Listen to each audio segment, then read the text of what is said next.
Bem-vindos de volta para mais um episódio do nosso podcast Conversas com Propósito. Eu sou André Caldeira, sócio fundador e CEO do Grupo Propósito. Eu sou um headhunter, especialista em talentos e governança, professor do IBGC nos cursos de formação de conselheiros e, acima de tudo, um profundo interessado na história das pessoas. Esse é o episódio 15 da série 2024 aqui do podcast, uma iniciativa com foco no tema propósito, onde eu convido pessoalmente CEOs, líderes de empresas, conselheiros, acionistas de diferentes organizações que tenham histórias impactantes, histórias importantes para serem compartilhadas. As conversas são sempre quinzenais, portanto temos novos episódios a cada 15 dias disponíveis nas plataformas do Spotify e do YouTube, e você pode conferir também lá os episódios anteriores. E eu convido você que está nos assistindo a assinar a nossa newsletter no LinkedIn para receber avisos sobre novos episódios aqui do podcast, bem como sobre os textos semanais que eu publico regularmente no LinkedIn. Bom, sem mais delongas, vamos dar início. Meu convidado de hoje é um executivo de muito sucesso, que eu tenho muitas e muitas perguntas para fazer, é o CEO do Grupo Portobello, John Suzuki. John, seja muito bem-vindo ao Conversas com Propósito. Olá, André. Prazer enorme estar aqui com vocês. Quero já começar dando parabéns por esse trabalho que você faz. Esse tema de propósito é fantástico.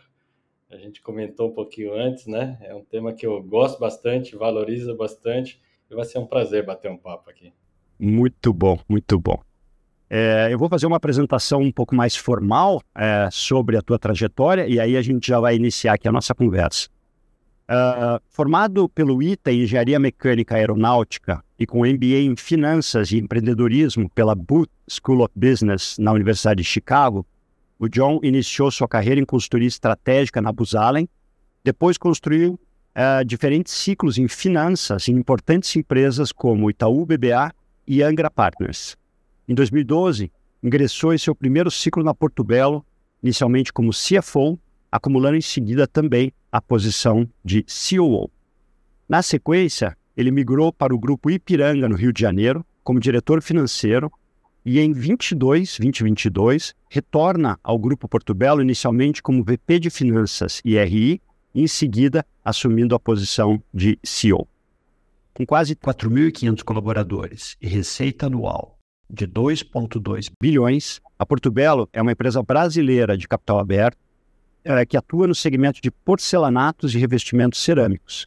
A empresa possui 4 unidades de negócios. A Portobello, com distribuição para home centers, construtoras e exportação para mais de 60 países. A Portobello Shop, marca de varejo, com quase 160 lojas em todo o Brasil. A Portobello América, pilar da internacionalização do grupo, com sede nos Estados Unidos. E a Pointer, marca de design democrático consolidada no norte do país. O John tem 47 anos, ele é casado com a Carolina, que é enfermeira, e eles têm 2 filhas de 15 e 13 anos de idade. E, no tempo livre, o John gosta de praticar esportes, com uma curiosidade. Ele pratica beisebol, que é algo insólito quando a gente pensa nos hábitos dos brasileiros. Muito interessante aí a especificidade desse hobby aí, John.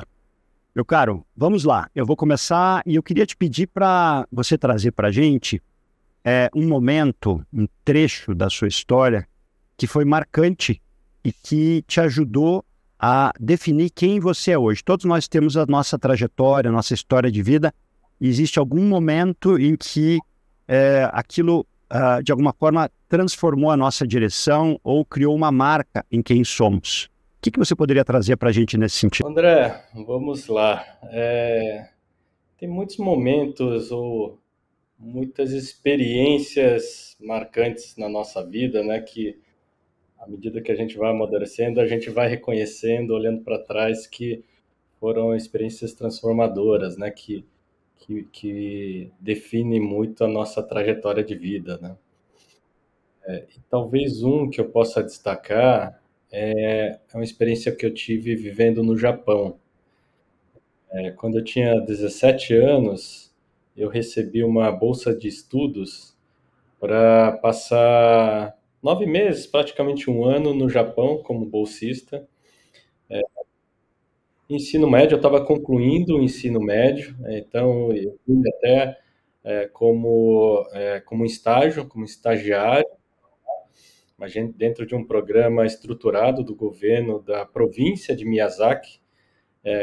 Não por coincidência, é a província onde minha mãe nasceu. E eu tinha apenas 17 anos, como você falou, me formando no ensino médio. E como todo adolescente, né, ainda organizando as ideias, né, de como a vida seria. Aqui no Brasil, naquela época, você morava onde? Eu morava em São José dos Campos. Ah, certo. Uhum. Eu nasci em São Paulo, capital, cresci em São José dos Campos. Estava me formando na escola técnica em mecânica também. E tive essa oportunidade de ir para o Japão. E foi uma experiência riquíssima. Já seria muito rico, né? Qualquer experiência internacional, de viver uma outra cultura, mas mais do que isso, André, foi um momento assim de eu reconhecer verdadeiramente minhas raízes, né?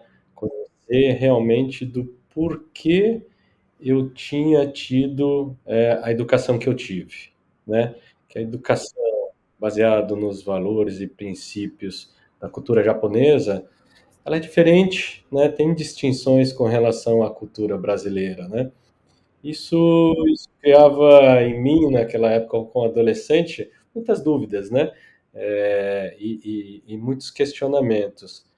E a vivência, esses 9 meses no Japão, foi uma vivência fantástica. Tive a oportunidade de conhecer muitos parentes que eu não conhecia, né? Desde tios avós, primos, já terceiras, quartas gerações, assim, da família da minha mãe, também da família do meu pai.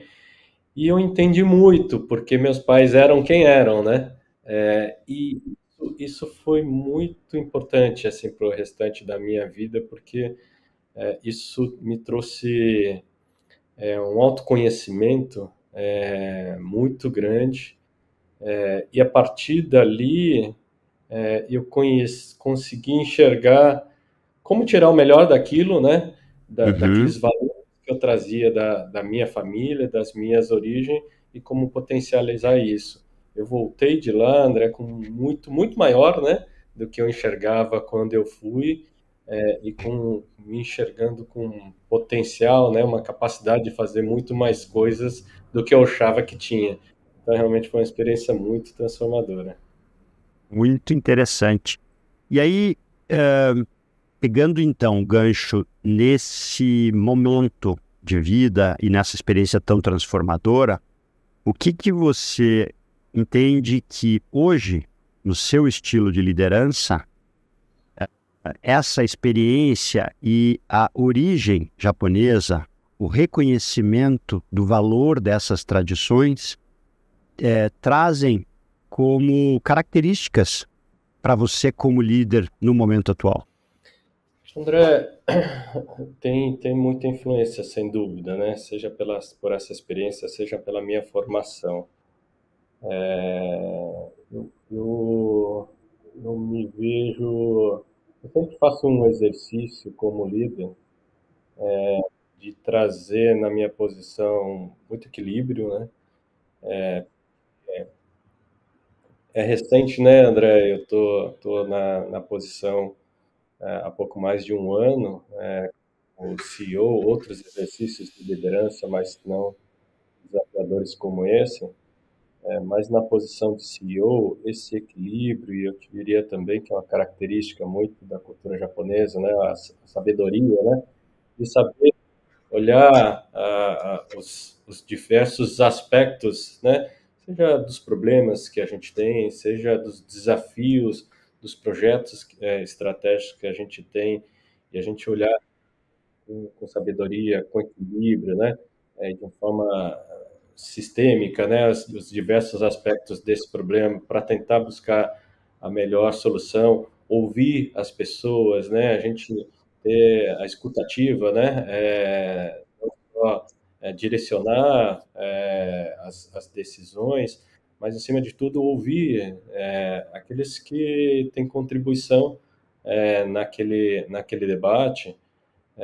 Eu acho que é muito característico assim da cultura japonesa, né? É uma liderança diferente, né?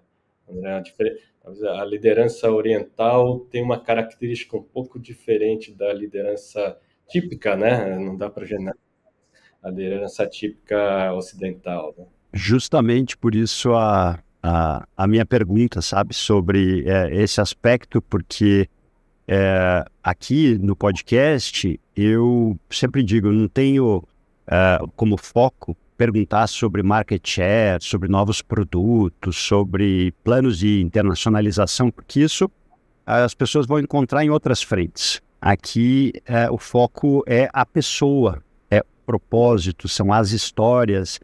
E você trazendo essas 3 características que eu estou anotando, porque eu vou aprendendo, né, com todos vocês, né, do equilíbrio, da sabedoria sobre as múltiplas perspectivas e a escutativa, eu acho que isso é inspirador para muita gente, sabe, John? No sentido de reflexão sobre o que cada um de nós pode fazer para inicialmente refletir e depois tentar colocar em prática esse tipo de coisa. Então, muito bom.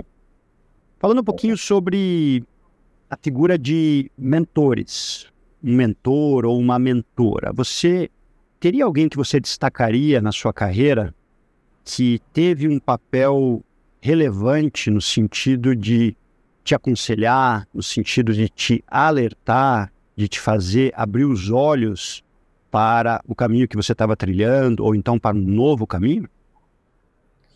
Você sabe que na Jornada do Herói, do Joseph Campbell, o Campbell ele sempre fala, e a Jornada do Herói foi, por exemplo, o argumento que o George Lucas usou para escrever Star Wars. Então, muitos dos filmes que a gente assiste em Hollywood são pautados na Jornada do Herói.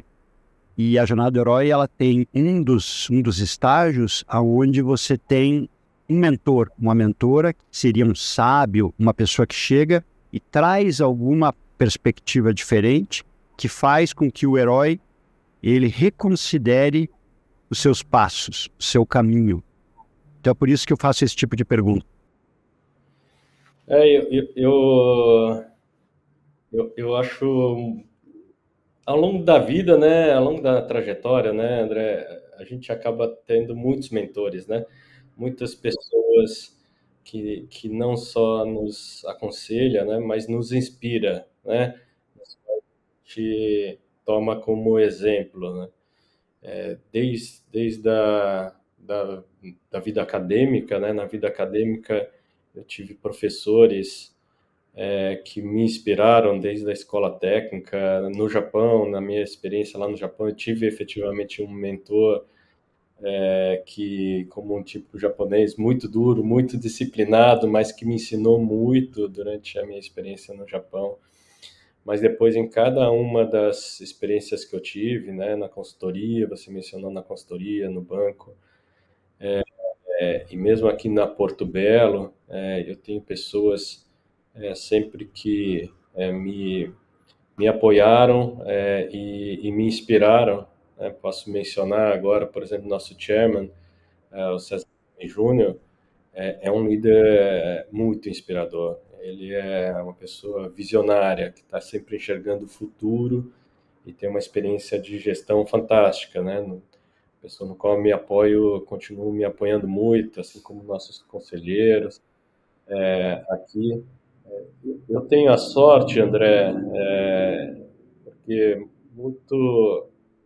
existe muito essa questão que sempre é debatida em torno da posição de CEO, que é uma posição muito solitária, né? E que de fato né? Que é uma posição que você não tem pares, né? Para você ter a chance de debater ideias de uma forma mais isenta, né? Mas eu realmente me vejo privilegiado que eu consigo me apoiar em pessoas que eu pontualmente vou me apoiando, buscando aconselhamentos que me ajudam a sair dessa solidão, É né? interessante porque recentemente eu entrevistei o Jérôme Cadier, é brasileiro, mas ele tem esse nome francês, que é o CEO da Latam Airlines aqui no Brasil. E ele trouxe exatamente esse ponto da solidão da posição do CEO no momento em que ele assume a cadeira como número 1, porque ele deixa de ter os pares com quem ele trocava e a dinâmica com os diretos em novo contexto, ela não é mais a mesma. Então, isso de alguma forma conversa com você. Eu quero te fazer uma pergunta sobre isso, mas antes eu queria só puxar esse professor no Japão. Você menciona que ele era muito duro, muito exigente. Conta pra gente um pouco como é que foi essa experiência de vivência com ele e os aprendizados a partir daquele ciclo. André, o japonês dá um valor enorme ao trabalho, né? Muitas vezes coloca, inclusive, o valor acima da família, né? E trabalha intensamente, não estou dizendo que isso é correto, mas para colocar em perspectiva, né? Tem inclusive, né, John, desculpe te interromper, mas aquela expressão no vocabulário japonês, eu não sei se eu vou pronunciar corretamente, que é karoshi ou karoshi, e é a morte pelo excesso de trabalho. E é realmente um tema muito, muito presente, tá? Quando você está vivendo lá no Japão, você vê a intensidade e o valor que o japonês dá no trabalho. Mas realmente isso trouxe uma perspectiva. Eu, muito jovem ainda, né? Ainda não tinha entrado na vida profissional, colocou o trabalho em outra perspectiva. Mas eu diria que até talvez o que tenha me chamado mais atenção, talvez o maior aprendizado que esse professor trouxe é a busca da excelência, né? Que também é muito característico do japonês. Eu vou dar um exemplo aqui que é curioso, André, muita coisa de mecânico, mas você sabe que aqui no Brasil eu já, na escola técnica, né, eu tinha aprendido a operar um torno, né, um torno mecânico, né, usinar uma peça, né. E você aprendia as técnicas, tudo certo, e você produzia lá uma peça, tinha uma aula para produzir uma peça, você aprendia os ferramentais, tudo normal. No Japão, durante esse meu estágio, eu tive uma aula parecida, mas o professor, ele ficava do seu lado, medindo com um cronômetro o tempo que você levava para executar a atividade. No final do curso, André, tinha um campeonato para ver quem conseguia produzir a peça em menor tempo, né? E dentro dos padrões de qualidade. Quer dizer, essa busca da excelência e a forma de trabalhar, né? A forma de trabalhar, de organizar adequadamente, planejar adequadamente, manter o local limpo, né? Cada operador da máquina limpa seu próprio local de trabalho, né? Você recebe o equipamento todo limpo e você entrega o equipamento todo limpo, né? Você trata o equipamento como seu, né? Com a atitude de dono que muita gente fala, né? Então, é um exercício de busca da excelência com princípios, assim, de organização, limpeza, que né, é o modelo de gestão da manufatura japonesa, né? Da manufatura enxuta, que é a escola do Japão. Eu aprendi muito lá no Japão e esse professor foi fundamental. Esse professor ele ficava comigo, André, das 8 horas da manhã até a hora que fosse, 8 horas, 9 horas, 10 horas da noite. Muitas vezes eu me empolgava e ficava lá fazendo meus projetos até 10 horas da noite. Ele não ia embora enquanto eu não fosse embora. É interessante porque isso, de alguma forma, para mim, se comunica com... Para que você possa improvisar, você precisa conhecer profundamente a partitura. Então, eu ouvindo você contar essa história sobre a atitude do professor, o cronometrar, o método, a organização, é quase como você conhecer tanto o processo que você pudesse tentar fazê-lo de olhos fechados. E isso, obviamente, se transforma num conjunto de valores para a sua vida, né? De querer fazer bem feito e de influenciar as pessoas nesse sentido.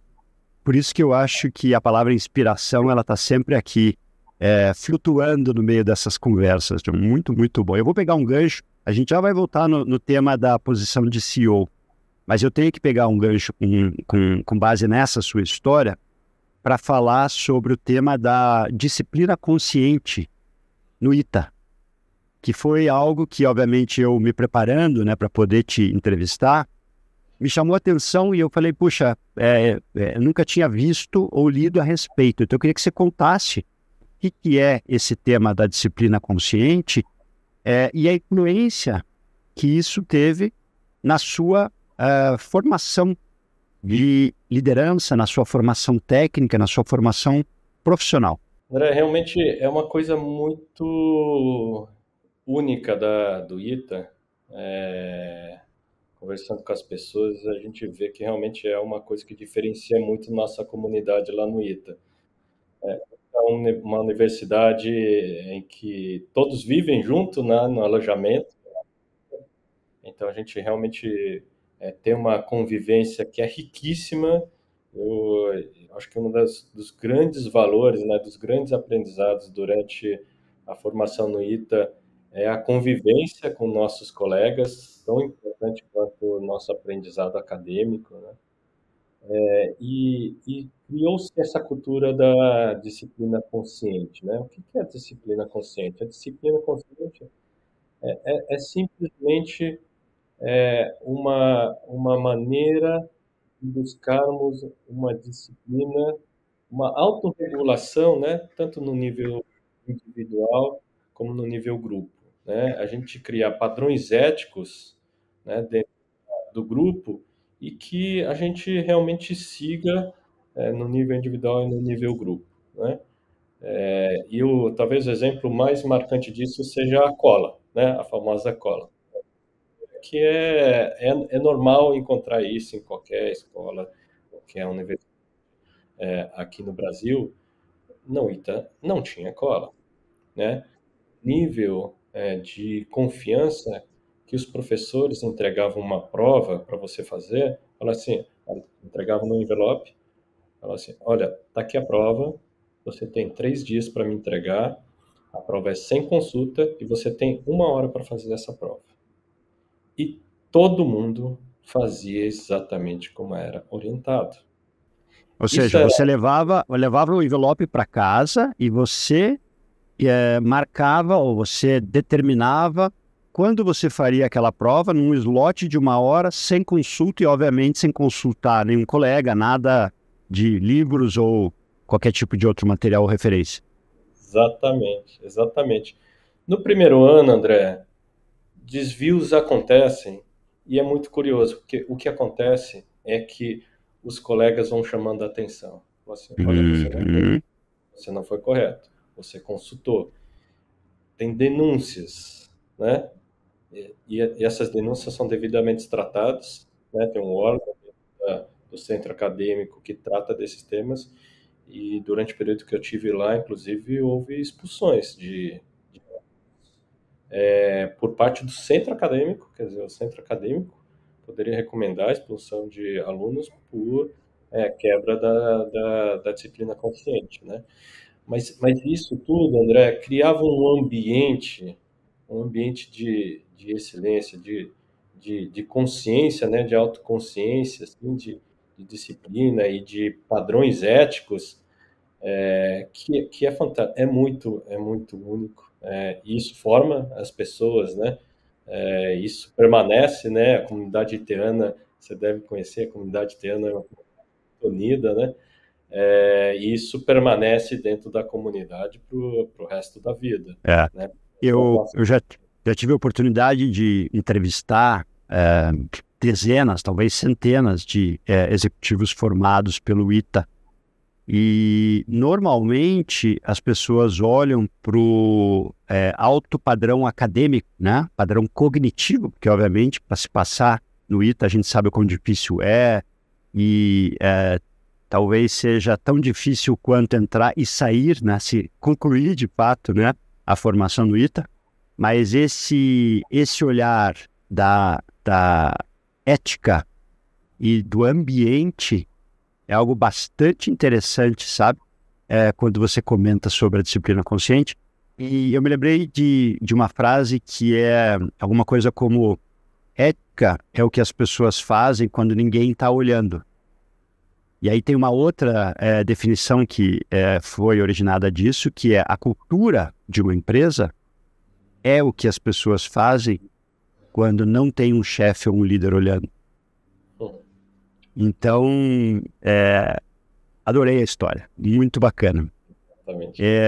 Eu queria voltar para o momento da sua chegada no primeiro ciclo na Porto Belo. Então, você chega na Porto Belo por meio da Angra Partners, porque havia um estudo, né, de fusão entre a Porto Belo e a Eliane, que acabou não acontecendo por inúmeras razões.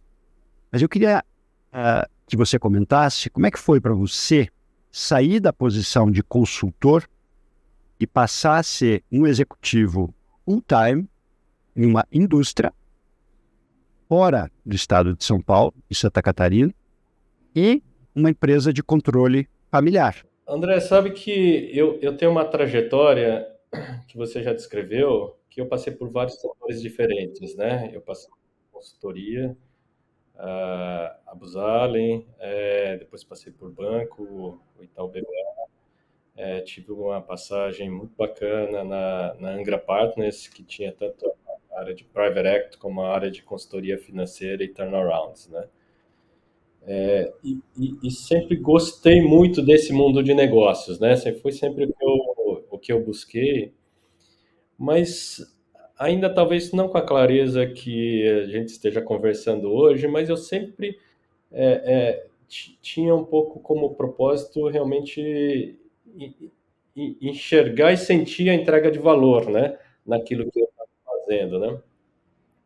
E no mundo financeiro, no mundo de serviços, você está um pouco mais distante da realização, da materialização do resultado do seu trabalho, né? Especialmente consultoria, que você faz um trabalho específico, você nem permanece, né, na companhia para colher os frutos daquilo que você plantou, recomendou, enfim.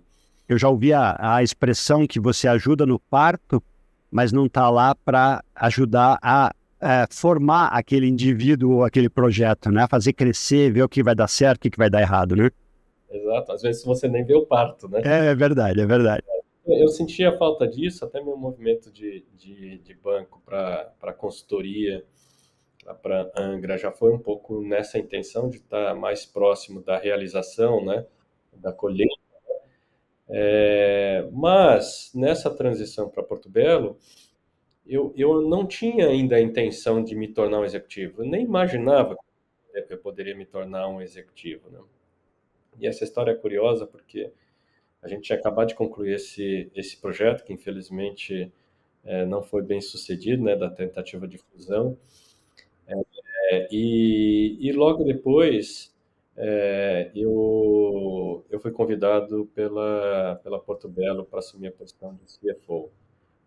E num primeiro momento eu resisti, eu disse, olha, não sei se faz sentido nem para a companhia, nem para mim, né? E E isso foi numa primeira conversa. Numa segunda conversa, muito curioso, André, nosso chairman me chamou e disse o seguinte, John, pode ser que a posição não faça sentido, mas deixa eu te contar qual que é o projeto da empresa. E ele me contou o projeto da empresa, né? Ele me contou a maior parte do que a gente fez, né, ao longo desse tempo que eu estou aqui, ele me contou lá atrás. certo. E ele me falou o seguinte, John, Isso era em que ano, John? Só para a gente se situar na linha do tempo? 2011. 2011, olha só, 13 anos atrás. E ele me contou, né, todo esse projeto ainda era um sonho, né? E eu disse para ele assim, César, eu acho que no projeto eu tenho como contribuir. Não posição eu não sei, mas no projeto eu tenho o que contribuir, né? Então, isso está um pouco conectado, né, André? Essa coisa de propósito, né? Da gente enxergar o que a gente está construindo, para que a gente está trabalhando, né? Por que todos os dias a gente acorda, né? E a gente acorda Uhum. para fazer o quê, né? Essa visão de estar construindo um futuro, que é um futuro muito inspirador, né? Foi o que me trouxe para Porto Belo desde o momento que eu fui entrevistado, né? Então, foi assim que começou a minha trajetória aqui na Porto Belo. E você, naquele momento, quando ocorre o convite, estava morando ainda em São José dos Campos, Eu morava já em São em Paulo. São Paulo. E aí Eu morava você se muda para a região aí de em Tijucas, Florianópolis. para Floripa, para Florianópolis, tá? E, Me mudei, já minhas duas filhas já tinham nascido. Minha aham, filha mais nova, a Giovana, era um bebezinho ainda. aham. Mas viemos, minha esposa apoiou imediatamente, foi sempre muito parceira, e viemos com família e tudo. E no ciclo daí da Ipiranga, foi de que ano a que ano? Foi de 2020 até final de 21. Ah, foi plena pandemia ali. Foi plena pandemia. Uhum. E aí Comecei em janeiro, André, e em março começou a pandemia. nossa, e a família permaneceu então em Santa Catarina e você foi, porque daí a base era Rio de Janeiro, não era? A base era Rio de Janeiro e eu me mudei para o Rio de Janeiro, a família permaneceu. A ideia era que em algum momento a família se mudasse para o Rio de Janeiro, mas com a pandemia mudou tudo, né? A maior Sim. parte daquele período eu trabalhei de De Florianópolis. Florianópolis remotamente, claro, claro. Uhum. E então vamos retomar o momento que você volta para Porto Belo e assume como CEO, que tem um ano e quanto tempo? Um ano e 3 meses?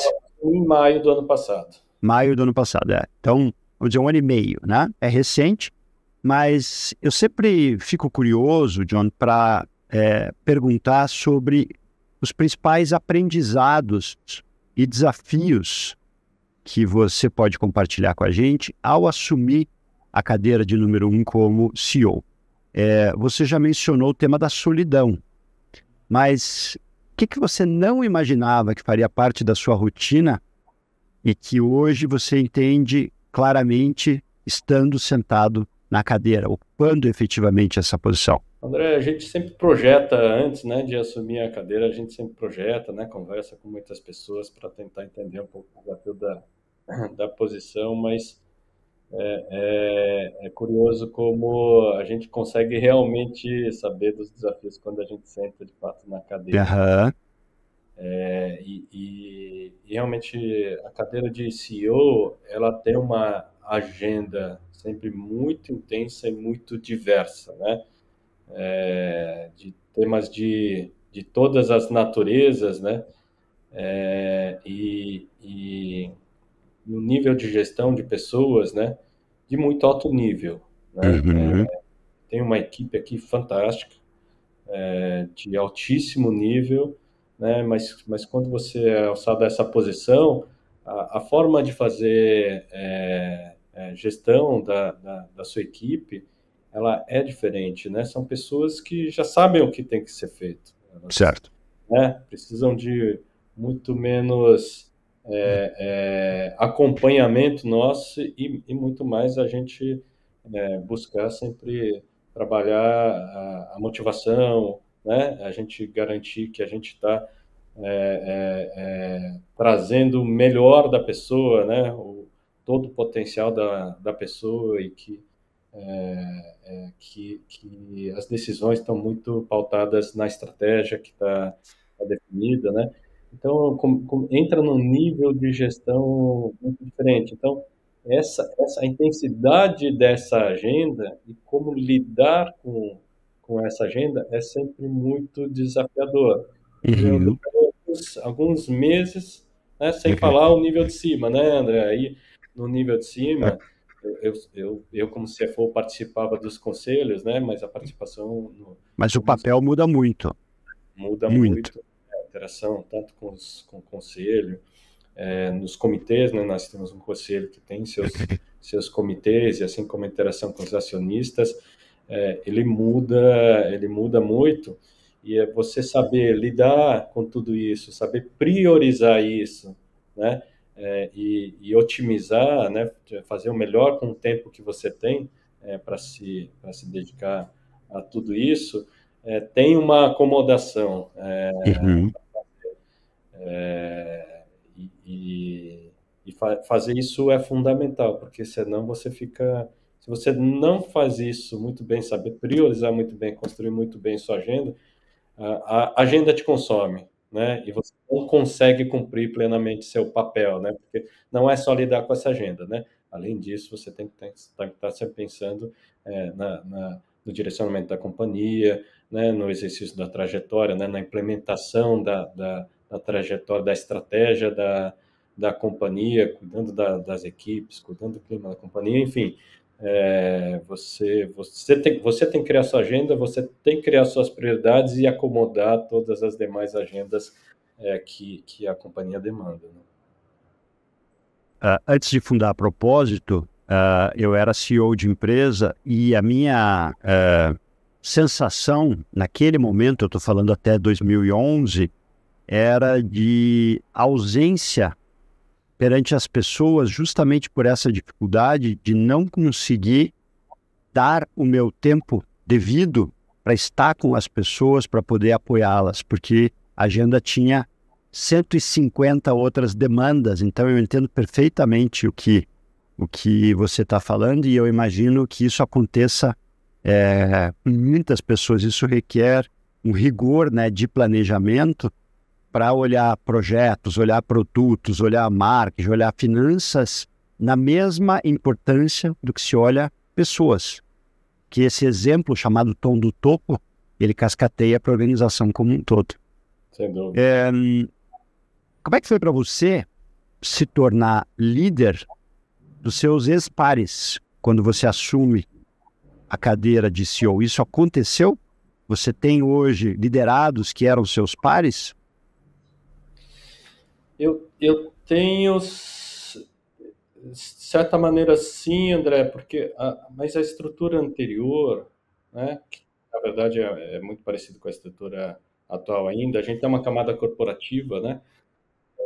A camada corporativa, antes de eu assumir, era basicamente formada pelo CEO, CFO e um vice-presidente jurídico, tá? E abaixo os CEOs. Os CEOs, ele tem o mesmo nível, né? Eles estão no mesmo nível dos vice-presidentes corporativos, mas de certa maneira com uma pequena diferença ali. Porque são CEOs das BUs, das unidades de negócio. São CEOs das BUs, né? Uhum. Então, de certa maneira, aconteceu de uma forma natural, tá, André? Uhum. Não foi uma questão aqui para a gente, e talvez eu tenha tido privilégio porque eu passei por um exercício parecido antes, porque Uhum. o CEO que me convidou de volta para ser CFO, ele tinha sido meu par. Ah, certo. Quando eu fui diretor financeiro, ele foi diretor comercial, né? E ele passou a ser meu chefe. Então eu fiz um exercício invertido, né? E foi Que era o um Mauro. que era o Mauro do Uhum. Bar, nosso Uhum. conselheiro, Conselheiro. ainda muito próximo aqui. É uma das pessoas que eu comentei que me apoia, né? E busca Certo. e eu pude fazer esse exercício invertido, né? E que eu pude aprender com esse processo invertido. Então, hoje, como eu falei, não é tanto assim, mas nessa inversão eu consigo enxergar os dois lados, de certa maneira, né? Uhum. Uhum. E falando um pouquinho sobre algo que você mencionou rapidamente, obviamente mudou muito o seu papel e a dinâmica de interação com o conselho.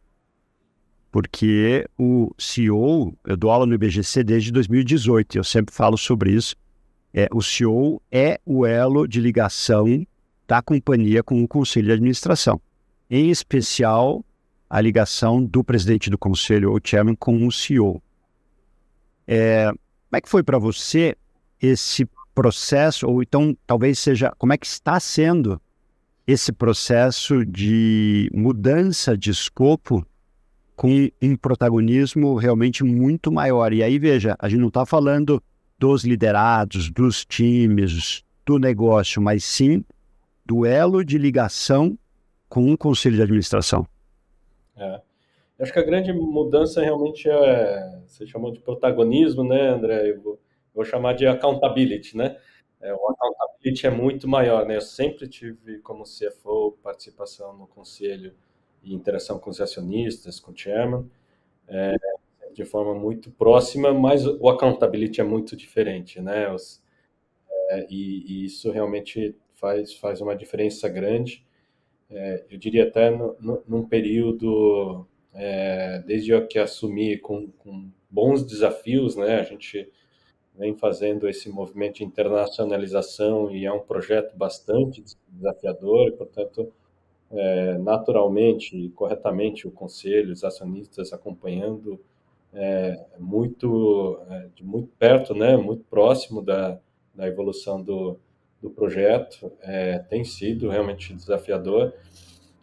E com isso os debates ficam, né, nossas reuniões acabam gerando muito mais discussão e nos coloca, nos traz um desafio de realmente conseguir trazer para o conselho, relatar adequadamente, né, o que está acontecendo com bons diagnósticos, e uma boa visão do que está acontecendo, mas acima de tudo, como evoluir, né? Uhum, uhum. Então realmente tem sido aprendizado. O próprio conselho também vem sofrendo algumas mudanças, né? A gente tem um conselho que, eu diria, metade do conselho é um conselho mais novo, Certo. Com independentes?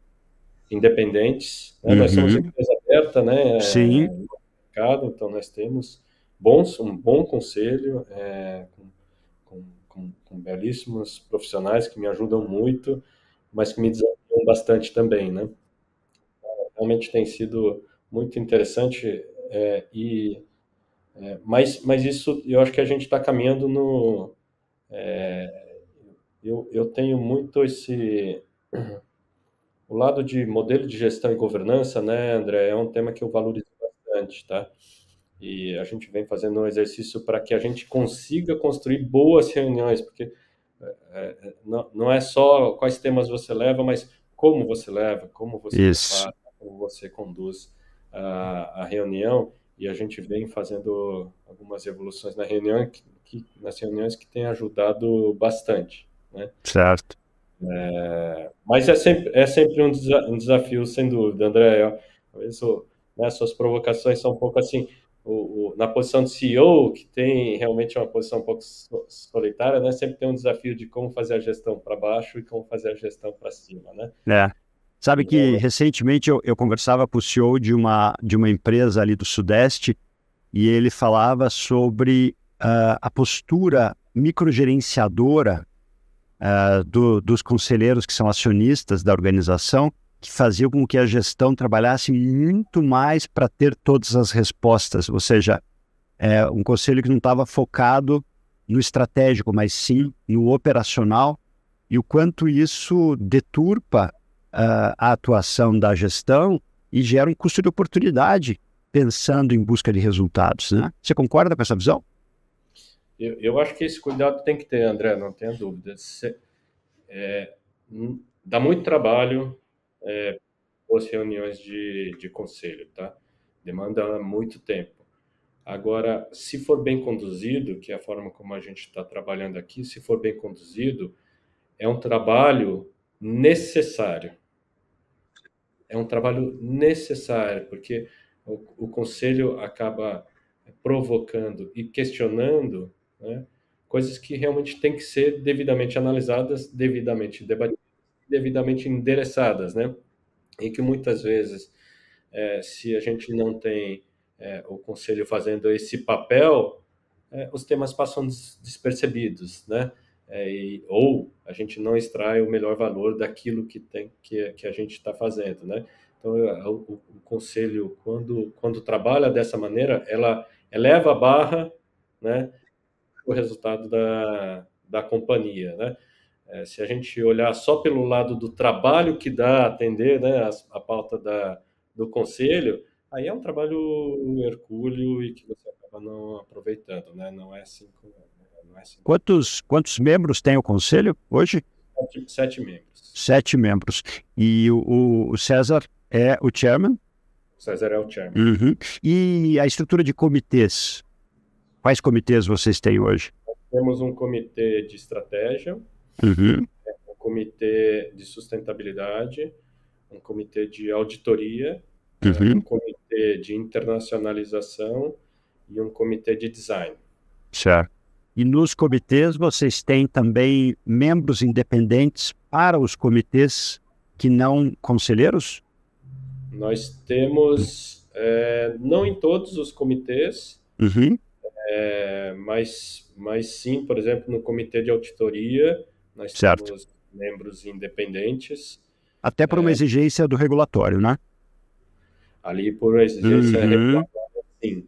Tá? Certo. Uhum. Mas aqui, até no nível dos comitês, André, nossa preocupação, né, a preocupação dos acionistas é menos a participação de membros independentes, mais a participação de membros que realmente trazem esse expertise específico, né? Agreguem valor. Agreguem valor, né? Uhum. Vou dar o exemplo do comitê design, que é um comitê atípico, né? É muito Sim. característico do nosso negócio, né?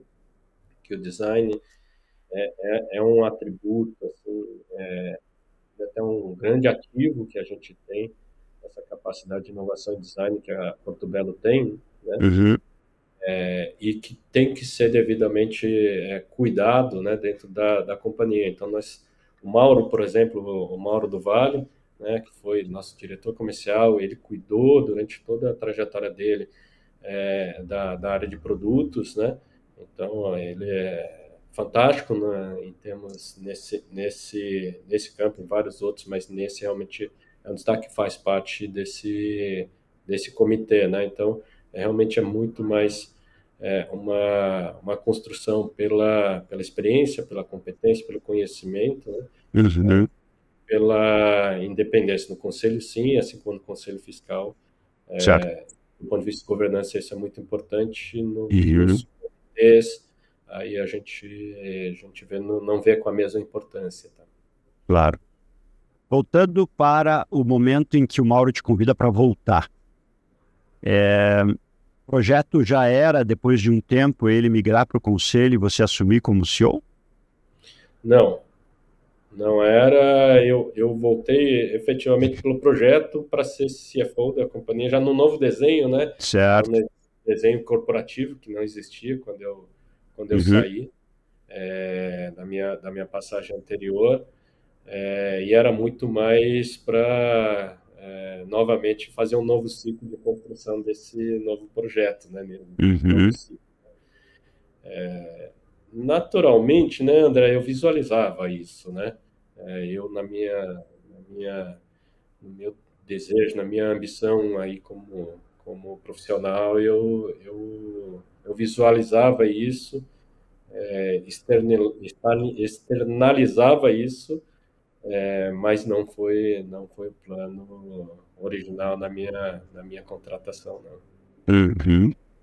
Falando sobre o tema de culturas, como é que está sendo esse processo da criação da Porto Belo América?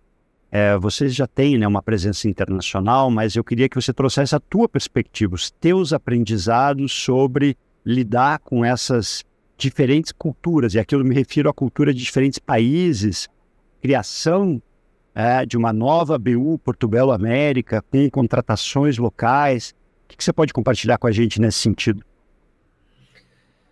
Primeiro, esse é um belíssimo ponto, assim, e um belíssimo ponto que toca num projeto que a gente tem entusiasmo enorme, assim, realmente tem sido um projeto que a gente tem uma motivação e uma expectativa enorme com relação a ele.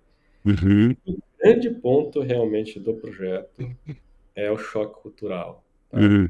Porque todos os demais aspectos, naturalmente a gente tem um domínio muito forte, né? Tanto a parte da fábrica, distribuição, logística, venda, desenvolvimento de produtos e por aí vai, né?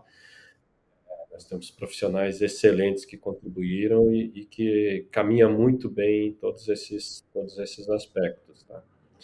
Agora, o choque cultural, né, a preparação para lidar com as diferenças culturais é algo que, sim, a gente imaginou, mas não imaginávamos que ia ser tão desafiador como foi, tá? Realmente, isso no dia a dia, a gente conhece, a gente vivencia, né, André? Seja pelas nossas viagens, né? No meu caso, eu fiquei 2 anos nos Estados Unidos estudando, cheguei a trabalhar nos Estados Unidos, mas realmente a gente enxerga o tamanho do desafio quando a gente efetivamente está lá operando, vivenciando, identificando e não é, você não consegue identificar porque não são problemas que você consegue rapidamente identificar que é um choque cultural, né? Primeiro eles aparecem como um problema operacional, né? Depois a gente vai entendendo que é fruto, né? A causa raiz são choques culturais, né? E realmente, não só, naturalmente, vai se criando barreiras na língua, né? Nós buscamos, inicialmente, formar uma empresa predominantemente de americanos, mas, naturalmente, a gente tinha pessoas brasileiros lá, principalmente, né, o CEO da unidade era um brasileiro, continua sendo um brasileiro, nós substituímos essa posição no início desse ano, mas ainda é um brasileiro. Então, à medida que a gente foi compondo uma mescla, né, de pessoas na língua e na interação com nossos times aqui no Brasil, a língua foi se tornando uma barreira, mas também vai se tornando, você vai enfrentando desafios na operação em função da forma de enxergar os problemas, a forma de enxergar as soluções e a forma de lidar com os problemas, né? Os Estados Unidos realmente é um país fantástico, e, assim, não dá para comparar o nível educacional, né, a estrutura das escolas que eles têm, mas não significa que você vai chegar lá e você vai encontrar, no nosso caso, né, 200 pessoas preparadas para operar uma fábrica. Não necessariamente eles sabem o que tem que ser feito, não necessariamente conhecem a nossa forma de trabalhar e a nossa cultura, né? Tem realmente um trabalho importante que tem que ser feito e que no final do dia, André, não é nem um extremo nem outro, né? Não é fazer tudo na maneira da cultura local, nem é fazer tudo na nossa maneira, é encontrar uma dessas coisas onde a gente consegue extrair o melhor das duas culturas, né? Ainda nós somos uma empresa predominantemente americana, quando a gente fala de pessoas, né? Nós temos uns 240 funcionários lá, dos quais cerca de 40 são brasileiros, tá? Então, predominantemente americanos, inclusive na alta liderança da companhia, que eu acho que é fundamental compor a liderança também, com pessoas que conhecem a cultura local, conhecem o mercado local, né, conhecem os Uhum. hábitos. A base da planta é onde? A base é em Baxter, no Tennessee. Tennessee. Uhum. Uhum. Né? Mas realmente as diferenças culturais são grandes. A gente está aprendendo a lidar com isso, André. No início realmente foi mais desafiador do que a gente imaginava, mas a gente realmente primeiro colocar devido ao grau de importância no tema, né? Uhum. Não colocar em segundo plano. Ele tem que estar no topo da prioridade de um projeto como esse, né? E ser tratado adequadamente e, e, e, e tratar. Eu acho que tratando é sempre superável. Não se pode fazer é subestimar ou ignorar, né? Dá para resgatar aqui o início da nossa conversa, quando você falou sobre as características, né, que você tem por conta da origem japonesa, em relação à sabedoria pelas múltiplas perspectivas e a escutativa, como elementos que eu imagino que são importantíssimos, né, para transpor essa barreira cultural e ir fazendo os ajustes, né, necessários. Queria te Empatia perguntar... e empatia, né, André? Empatia, Empatia, né? opa, A sem dúvida. empatia é fundamental. Você sabe que tem uma curiosidade rapidinho aqui, André. Imagina. Quando eu entrei em Chicago, as escolas fazem um programa de integração de alunos internacionais, né? Sim.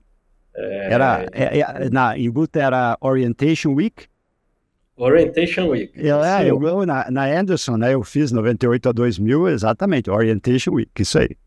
Eu me lembro de um exemplo que é muito marcante assim para mim, por conta de estar conectado nas três culturas, que eles mostraram assim, um japonês, um americano e um brasileiro, né? Eles perguntaram para o japonês o que ele achava do americano e perguntavam para um brasileiro o que ele achava do americano, né? E o brasileiro falou assim, não, o americano, ele é muito disciplinado, ele é muito metódico, né? Ele é muito obstinado, né? Muito preparado. O japonês falou assim, não, esses americanos são muito bagunceiros, são desobedientes, não seguem as regras, né? Então, você vê, eu conheço as duas culturas, são duas culturas assim que talvez estejam mais nos extremos, né? Onde a gente, né, a cultura latina, a cultura brasileira, né? Que é uma cultura mais relaxada, mais informal, mais relacional, né? E o japonês, que é super disciplinado, né? Super reglado, busca a excelência, né? Quer fazer as coisas com perfeição, e o americano está no meio, né? Com um olhar muito pragmático, né? Do americano, né? Mas você vê são essas questões culturais, né? Depende do ângulo, né? Isso, muito bom. Adorei a história. Olhando para o outro lado da moeda, né? Se a gente... todos temos, e eu sempre digo que o exercício começa com o espelho, aspectos do teu estilo de liderança que você entende que são desafios, que você ainda precisa desenvolver ou que recorrentemente você se vê, puxa, de novo, eu estou caindo num tipo de comportamento e eu preciso trabalhar isso. O que você traria para a gente como teus desafios em relação a características como líder? André, um tema que eu tenho buscado fazer e que eu tenho belos exemplos aqui, belos mentores aqui, né? A gente falou dos mentores, exemplos buscar esse exercício de liderança, de você se comunicar muito bem com a organização, motivar, né? No sentido de orientar, motivar e inspirar, né? Nesse papel de liderança, esse tema de comunicação, garantir que as pessoas sabem para onde a gente está indo, o que a gente está visualizando, quais são as prioridades, né? Como a gente está conduzindo a companhia, o que está acontecendo na companhia, por que a gente está tomando certas decisões, né? Qual é que é a lógica por trás dessas decisões. Esse é algo que eu tenho buscado evoluir, né? Eu sempre fui um líder nas minhas posições anteriores, muito low profile, né? Sim. Muito modesto nas minhas comunicações, porque também na posição de CFO isso é menos exigido, né? E a própria ascendência japonesa, né, John? Isso acaba também sendo um fator de influência, você não acha? Não tenha dúvidas. Não tenha dúvidas. Então, realmente um exercício que eu tenho gostado de fazer, felizmente. De novo, tenho bons exemplos perto de mim que me ajudam, não só olhando para cima, tá? Certo, Por exemplo, mas eu tenho bons exemplos olhando para baixo. Na minha equipe, sem tem pessoas dúvida. fantásticas que fazem isso muito bem e que com eles eu aprendo também. Muito bom. Você, obviamente, tem fortalezas, né, no aspecto analítico, em finanças, né, pela consistência do teu background, formação acadêmica e experiências profissionais anteriores. Como é que é para você lidar com pessoas, então, diferentes, que tenham um perfil, por exemplo, mais criativo, ou então mais comunicativo, ou mais inovador, ou voltado para pessoas? Acho fantástico, André. Para mim, assim, a gente sempre busca aprender, né, André? Sempre evoluir e aprender novas coisas, né? Se a gente ficar sempre apoiado nas nossas fortalezas, a gente mais ou menos está circulando em cima do mesmo lugar, evolui também, aprende, mas é, com menos novidades, né? E nessa minha posição, o fato de eu poder estar convivendo, ter um time mais diverso, né? Que mais está mais nessas áreas que exige mais comunicação, mesmo as áreas, né, que saem um pouco mais desse analítico, mais do racional, né, e entram no mundo mais de criação, né, de criação, de inovação, de negócios, etc. Tem sido uma experiência incrível. E a gente se sente crescendo, né, André? Aprendendo, né? Acho que é uma busca que a gente sempre tem que ter e me traz uma satisfação, porque a gente se vê crescendo, se desenvolvendo. E os temas de gestão de pessoas, cultura organizacional, ou seja, o lado people, quão presentes eles estão na sua agenda, na sua pauta, e quanto eles cresceram em importância desde que você assumiu como CEO? André cresceu. Eu, eu tenho trabalhado aqui para a gente estruturar melhor esse tema, tá? E dar devida importância. No primeiro ciclo de planejamento estratégico, aqui já sob minha gestão, nós fizemos pela primeira vez uma sessão só que a gente chamou de enablers, tá? A gente deu destaque para transformação cultural e transformação digital, tá? As coisas andam muito juntas, né? E que foi num debate de um grupo de liderança aqui que a gente fez, tinha cerca de 20 pessoas nesse debate, que foi riquíssimo, né? Quando a gente traz à tona esses temas, a gente consegue capturar através do time realmente a importância que isso tem e quanto a gente ainda consegue avançar, tá? Eu diria que a gente tem como grupo, nós já estamos muito evoluídos, principalmente considerando o setor em que a gente atua, né? E é um destaque nesse sentido no nosso setor, mas quando a gente enxerga isso à luz de onde a gente quer chegar, né, André? Quando a gente pergunta, olha, qual empresa a gente quer ser daqui a 5, 10 anos?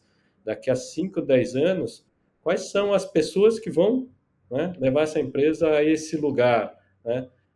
Qual a cultura que a gente tem que desenvolver, ou qual a cultura que a gente precisa evoluir, né? Como a gente precisa evoluir a nossa cultura para chegar até lá, a gente começa a enxergar que realmente a gente tem grandes desafios e que a gente realmente tem que dar peso para esse tema, né?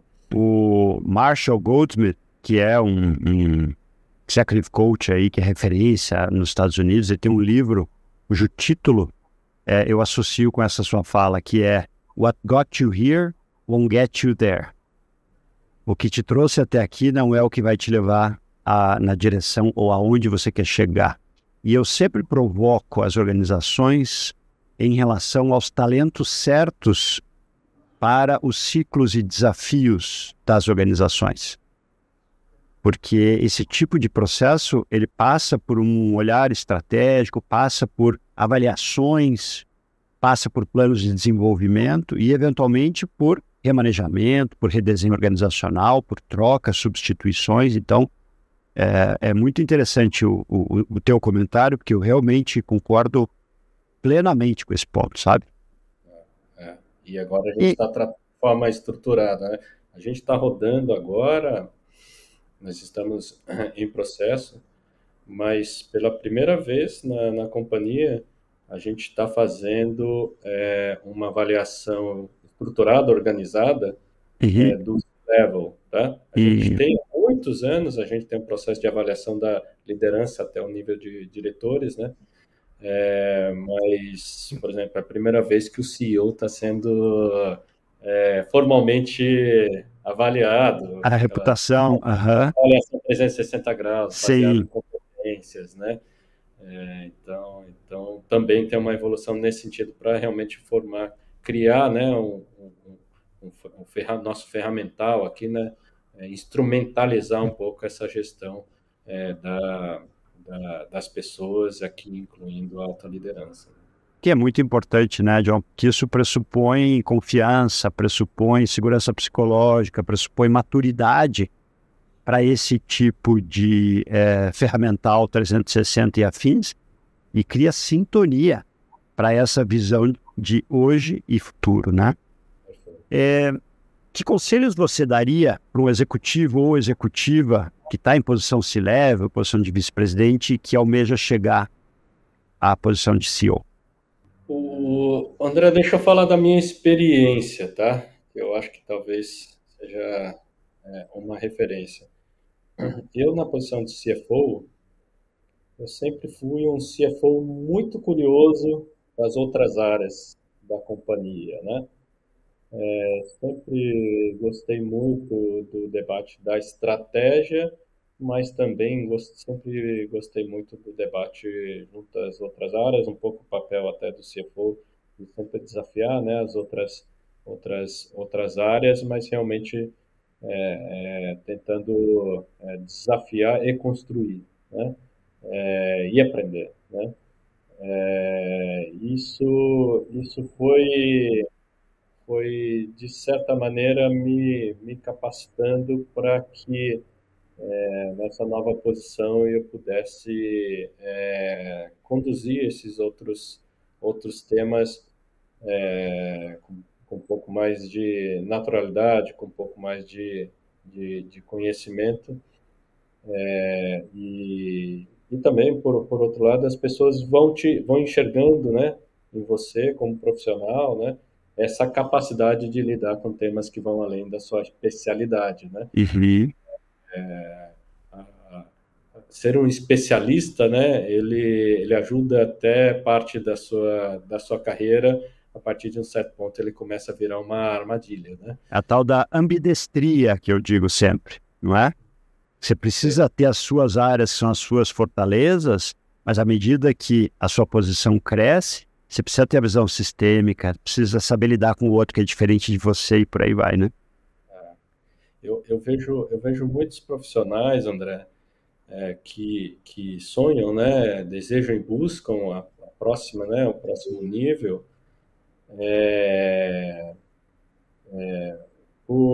porque acha que merece, porque Uhum. casa, né?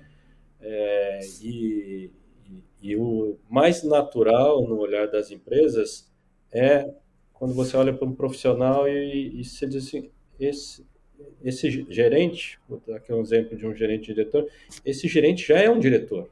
Uhum. Ele está fazendo trabalho de diretor, já tem postura, né? Já tem comportamento, já tem entregas de um diretor. E aí vira muito natural, né? Então, esse exercício, essa busca de realmente estar fazendo além do que é esperado na sua posição, já está fazendo o exercício do próximo passo, né? Uhum. Sua posição, sempre com respeito, sempre dentro do que lhe cabe, é o que eu sempre tentei também exercitar aqui como CFO e como em todas as outras Uhum. posições que Uhum. eu tive, né? Muito bom. Vou partir agora para o bloco de perguntas sobre propósito que eu faço para todos os meus convidados aqui. Complete para mim, John, a frase propósito é três pontinhos. O propósito é a razão de viver, né? Eu tenho isso muito forte na minha fase mais madura, eu diria isso, André. A nossa vida como executivo, ela é muito dura no trabalho e na vida pessoal, né? A dureza da vida profissional, ela traz também desafios na vida pessoal, né? E se você não tem essa conexão com o seu propósito, né? De algo maior que você tá buscando, né? Algo que tem um significado para você e que idealmente também está conectado com, né? Tanto o seu lado pessoal como o seu lado profissional, né? É muito mais difícil se acordar de manhã motivado para ir enfrentar os desafios que você tem, né? Então, até o japonês, a gente falou alguns termos japoneses, né? O ikigai, né? Que é a razão de viver também, né? Acho que se você ter isso, você encontrar isso, não é fácil, né? A gente às vezes passa metade da nossa vida tentando entender qual que é o nosso propósito. É fundamental. Isso traz uma energia, é um, uma obstinação, né? E uma alegria, né? Uma alegria de estar percorrendo a jornada muito maior do que aquele que só está preocupado em cumprir com suas Uhum. tarefas do É. dia, né? E o que você pode contar para a gente sobre, então, o seu Ikigai, sobre o seu propósito pessoal? André, eu gosto muito de um diagrama. Não sei se tem um nome esse diagrama, né? Você certamente sabe, André. Tem um diagrama que mostra que o propósito é a intersecção entre o que te move, né? A paixão que você tem, o que você faz bem, né? O que as pessoas, a sociedade precisa e tem valor. Uhum. É isso mesmo. Se você não faz a mescla dessas coisas, você pode ter paixão por uma coisa que, infelizmente, não tem valor para mais ninguém. Então, isso não constrói, né, um bom propósito, né? Você pode ter paixão por uma coisa, eu sou apaixonado por jogar futebol, mas eu sou um perna de pau, então, infelizmente, né? Eu aprendi que esse lado do olhar de negócios, da gestão, né? É algo que eu gosto muito, sempre gostei muito, e que eu continuo buscando me aperfeiçoar, mas que realmente me move, assim, e que quando eu conecto com bons negócios, que é o caso da Portobello, né? Portobello é um bom negócio, um negócio com propósito, né? Propósito muito bonito. Vou falar um pouquinho aqui do propósito da Portobello, mas isso, né, através dessa minha capacidade de fazer gestão de negócios, a gente entregar algo que transforma a vida das pessoas, né, que muda a vida das pessoas, seja muda a vida das pessoas pela entrega do produto, do serviço, da solução. No nosso caso, a gente diz que a gente transforma o ambiente das pessoas através do nosso design, né? Realiza o sonho, né, da casa das pessoas, né? Isso eu acho muito bonito. Mas também através do desenvolvimento das pessoas, né, que trabalham aqui na companhia, que crescem através da companhia, aqui, suas famílias, enfim, nosso ecossistema, né, de parceiros, fornecedores, clientes, etc. Você vê essas coisas, né, se desenvolvendo, é muito do meu propósito. É assim que eu consigo entregar valor para a sociedade, né? e que realmente me satisfaz. Todos os Sabe, dias tá isso. sabe que te ouvindo, John, eu não posso deixar de mencionar, eu recentemente fiz uma reforma, eu comprei um terreno com uma casa pequena na praia, sabe, lugar de pé na areia, que é o meu paraíso pessoal, e aí fiz uma reforma e todos os pisos, tudo que tem lá naquela casa, a gente escolheu com muito carinho e foram Porto Belo.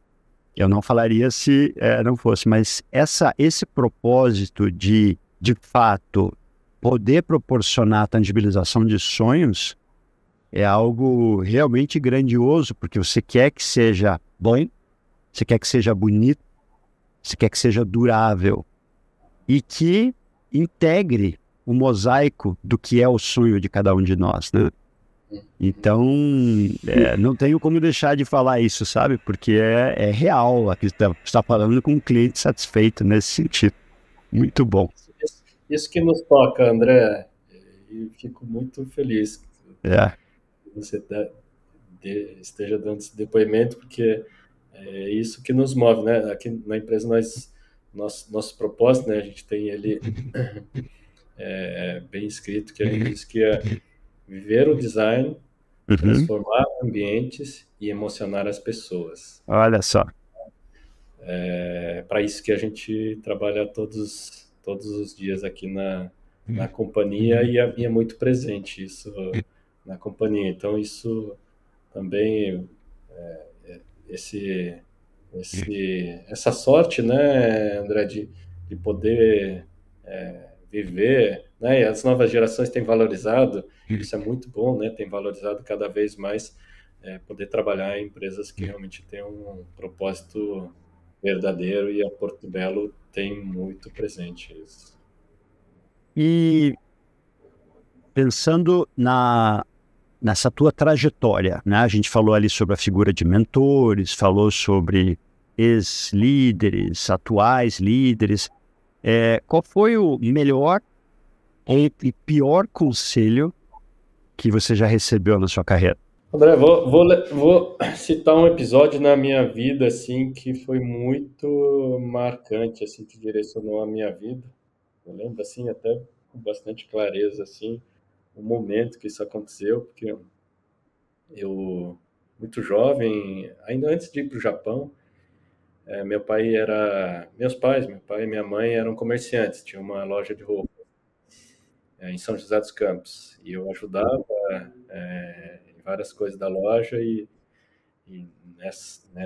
entre minhas atividades eu ajudava meu pai a ir até o Brás, em São Paulo, comprar roupas, né, para revender em São José dos Campos, né? E eu me lembro, a gente estava voltando tarde da noite, já era umas 10 horas da noite, e a gente foi conversando com meu pai. Meu pai, como um bom japonês, era uma pessoa de poucas palavras, assim, mas foi uma viagem muito gostosa que a gente foi conversando bastante. Seu pai é vivo? Meu pai faleceu Hum. já há 3 anos agora, Uhum. mas obviamente com uma influência enorme na minha vida, né? Claro, Um desses mentores, né? Talvez o meu sem grande mentor dúvida. na vida. E esse momento foi muito marcante porque ele me falou que eu queria ser, o que eu queria ser na vida, sabe? E eu fui contando, e fui contando, fui contando. Nesse dia, André, eu nem sabia que eu pensava nisso, mas eu disse, pai, eu quero ser engenheiro, eu quero estudar no ITA. E aquilo me drivou de um jeito, a conversa me drivou e ele me incentivou, né? E aí, quando eu fui falando, ele foi me incentivando, me aconselhando. Não, não, vai um pouco mais para cá, um pouquinho mais para lá, pensa nisso, pensa naquilo. E essa conversa dessa viagem me marcou muito e eu me lembro assim, claramente que aquele dia eu decidi que eu ia, né, o que eu ia fazer, por onde eu ia caminhar na vida, sabe? Até no lado familiar, assim, eu já falava, olha, eu quero casar, quero ter filhos, né? Então, realmente, foi um dia que eu recebi, foi uma boa conversa com belos conselhos lá do meu Você, pai. e você já tinha voltado do Japão? Não, eu ainda não tinha ido para o Japão. Ah, não tinha ido. Ah, ok. Aí eu fui Entendi. para o Japão Japão e aquela conversa toda Entendi, muito entendi. da minha vivência no Japão, né? E voltei do Japão, fui estudar. Se preparar para passar no vestibular, nada menos do que no ITA, né? Muito bom. Que pergunta você teria para mim nessa nossa conversa, John? Deixa eu te fazer uma pergunta, talvez outros já tenham feito, já assisti alguns dos vídeos Aham. também, assistido todos. Mas eu queria ouvir o teu propósito também e o propósito da propósito, Aham. né? E que eu acho muito curioso esse nome muito bonito e, de novo, de um tema que eu gosto muito. Sabe que eu, obviamente, estudo muito sobre isso, leio muito sobre isso, tenho a oportunidade de entrevistar muita gente agora com o podcast. E eu, quando decidi empreender e criar a propósito, foi depois de ler um livro do Joseph Jaworski chamado Sincronicidade.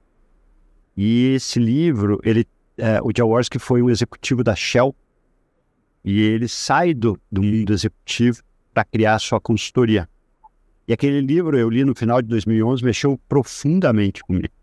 E ele falava muito sobre a importância de buscar o seu propósito pessoal.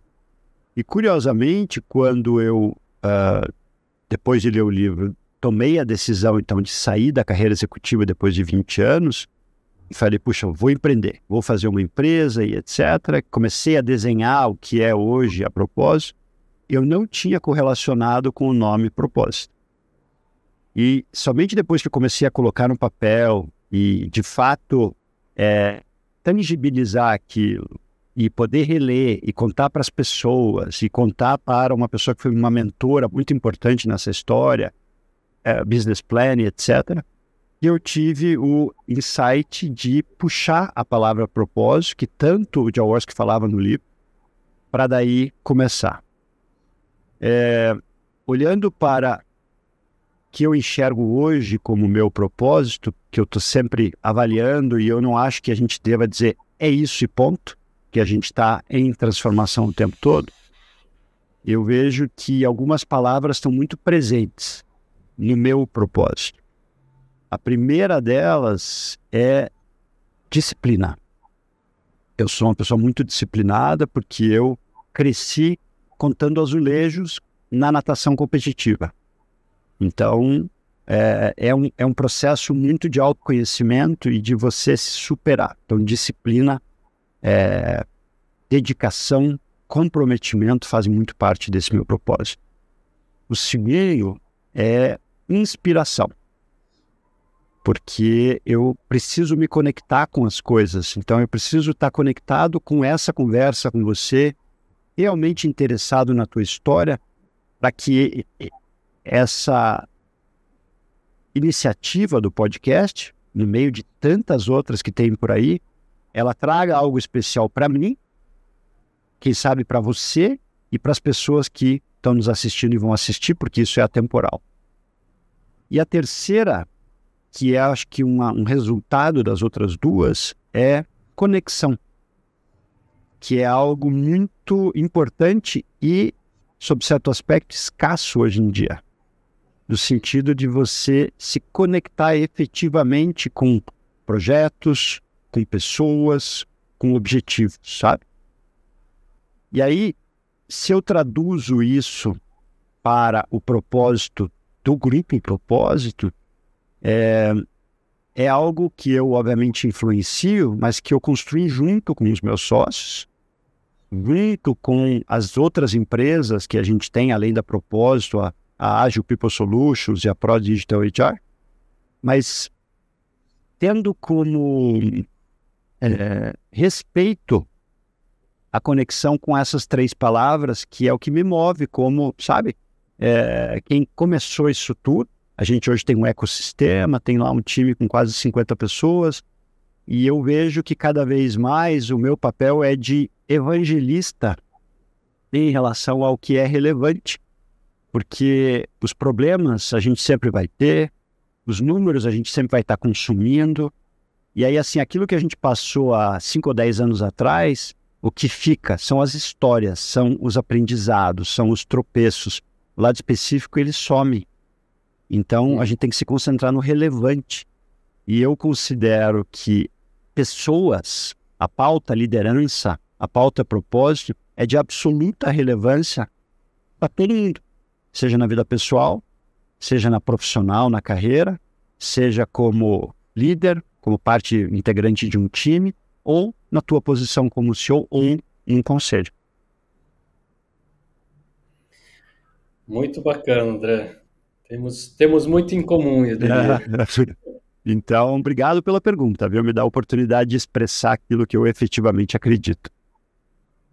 Você teria algum livro marcante para citar? Estamos chegando no fim já aqui, mas alguma sugestão, alguma recomendação de um livro que você tenha lido, pode ser recente, pode ser já mais lá de trás, que você traria para deixar aqui para os nossos ouvintes?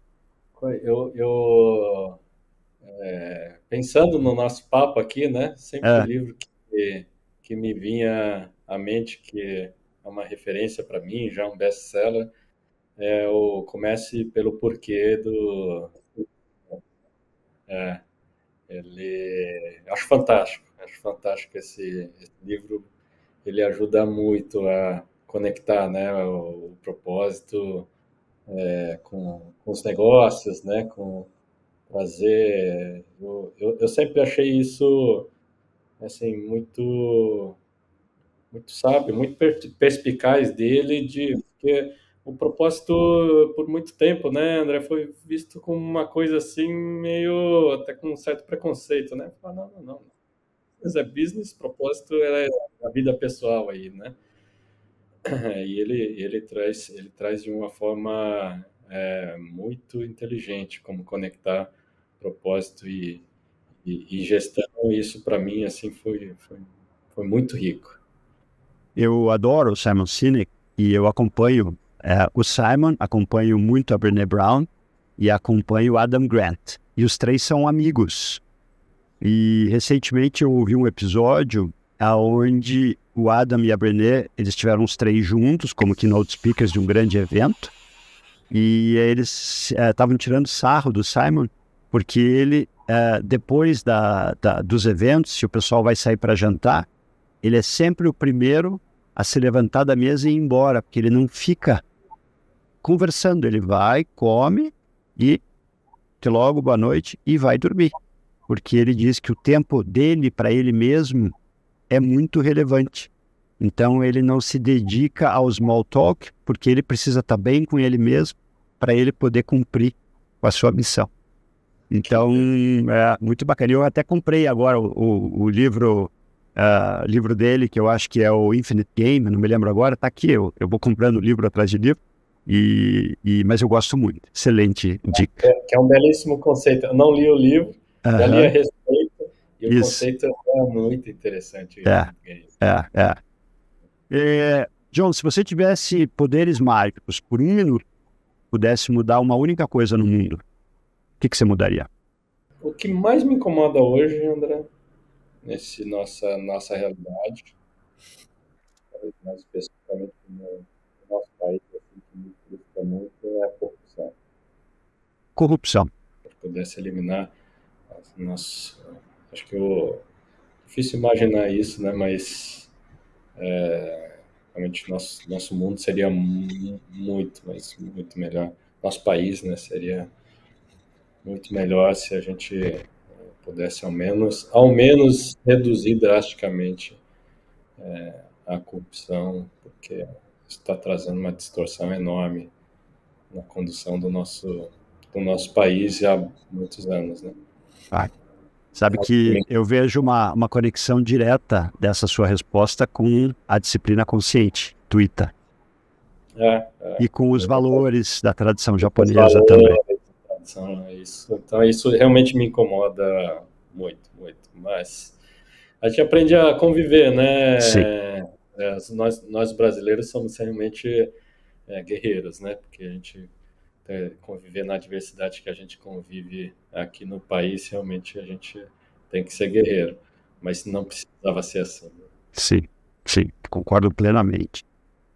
Fazer um exercício de futuro agora. Pensando não nos seus filhos, não nos seus netos, mas nos tataranetos, nos amigos desses tataranetos, que em algum momento vão falar sobre o vovô John. Quando ele esteve aqui, ele fez isso, fez aquilo. Então, pelo que você quer ser lembrado? Que tipo de legado você quer deixar como pessoa ou como profissional? Eu gostaria muito que começasse assim. John foi bom pai, bom marido, bom filho. Inspirou muita gente a crescer e fazer o bem, né? Pela sociedade, pelas pessoas ao seu redor. Só isso já me deixaria muito feliz, não precisa muito mais do que isso, né? Então, sabe que isso justifica esse episódio, porque você exemplifica o tipo de convidado que eu quero ter aqui nesse podcast, que são pessoas que pensam além de si próprias, que não estão só preocupadas em ganhar dinheiro, e sim preocupadas com o outro, com as organizações, com a sociedade, com o meio ambiente. Então, muito bacana. E uma frase ou mensagem final que você tem na sua cabeça, que você gostaria de ressaltar aqui para a gente, ser marcante na sua vida? Eu sempre... Eu lembro de alguns episódios na vida que eu ouvi isso. Meus pais, amigos, pais de amigos, sempre falaram, vai em busca do seu sonho. E não sonhe pequeno, porque sonhar pequeno, sonhar grande dá o mesmo trabalho, né? Então, ir em busca do seu sonho realmente foi algo que eu ouvi, sempre repercutiu em mim e gostaria que repercutisse em todos que nos ouvem aqui também. Muito obrigado, meu caro. Foi sensacional. Eu agradeço a tua generosidade aí pela partilha de tantas histórias inspiradoras e agradeço pelo seu tempo, porque a gente aqui tem uma troca que vai ficar eternizada aí nas redes por muito e muito tempo. Sem dúvida, e parabéns, e te agradeço aí pela tua condução, pela sua dedicação, André. Sei que demanda uma dedicação sua, né? Não só do tempo aqui desse podcast, mas da preparação, da dedicação, e o valor que você enxerga nisso, eu enxergo igualmente. Então, obrigado por estar fazendo isso para todos nós aqui, para todos nós que estamos ouvindo. Certamente um belo trabalho que você faz. Muito obrigado, meu cara. É a soma dos nossos propósitos aí, né? E eu agradeço a você, agradeço a quem está nos ouvindo, agradeço pelo tempo da nossa audiência, pela escuta atenta, pela participação. Se você gostou desse episódio, eu peço que você curta, que você comente, que você compartilhe.